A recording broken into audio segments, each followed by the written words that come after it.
Est-il surprenant qu'à la fin de l'âge, à la veille du triomphe millénaire de l'Église, toute la hiérarchie des puissances du mal s'emploie à séduire et à submerger ses futurs juges?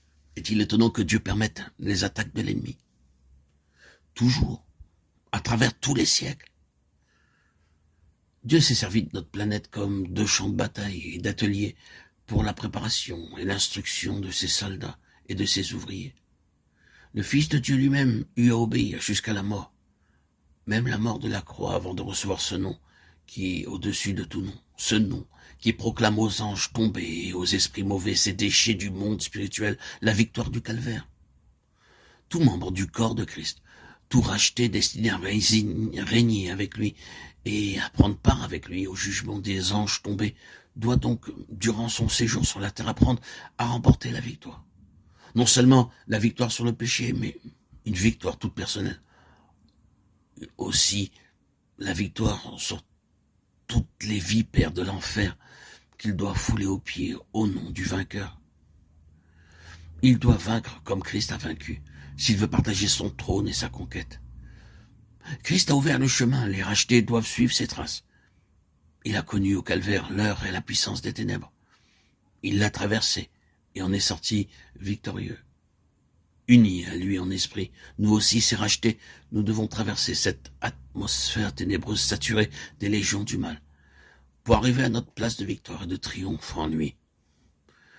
Les légions des ténèbres livrent actuellement leur assaut final à l'Église. Aucun membre vivant du corps mystique de Christ ne saurait échapper aux attaques de l'ennemi. Éphésiens 4,16. Quelques-uns l'apprennent plus tôt, d'autres plus tard, selon la place qu'ils occupent dans le corps. Si tout le corps était œil, où serait lui? 1 Corinthiens 12, 14, 21. Ceux qui sont les pieds le seront les derniers, mais ils l'apprendront aussi bien qu'ils soient dans le corps d'ascension, la partie qui touche le plus à la terre.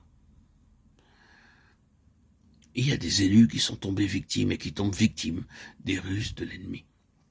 À leur propre jugement, ils sont inutiles pour le service du Seigneur.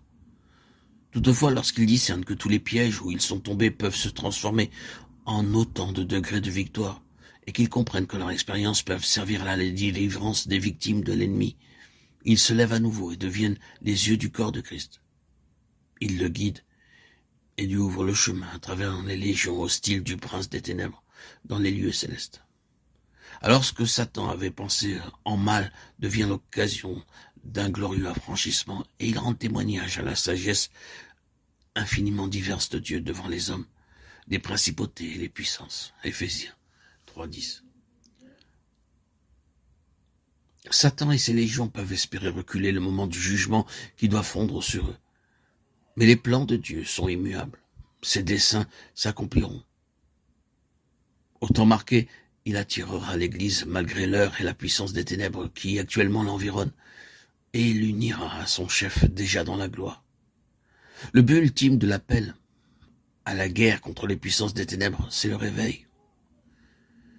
Mais la conséquence du réveil, le résultat de la victoire sur Satan, c'est l'ascension triomphale de l'Église, l'avènement millénaire du Christ. Et c'est enfin le châtiment de Satan et des puissances mauvaises qui sont précipitées dans l'abîme. Voici, je viens promptement. Amen. Oui, Seigneur Jésus, viens. Maranatha, Maranatha.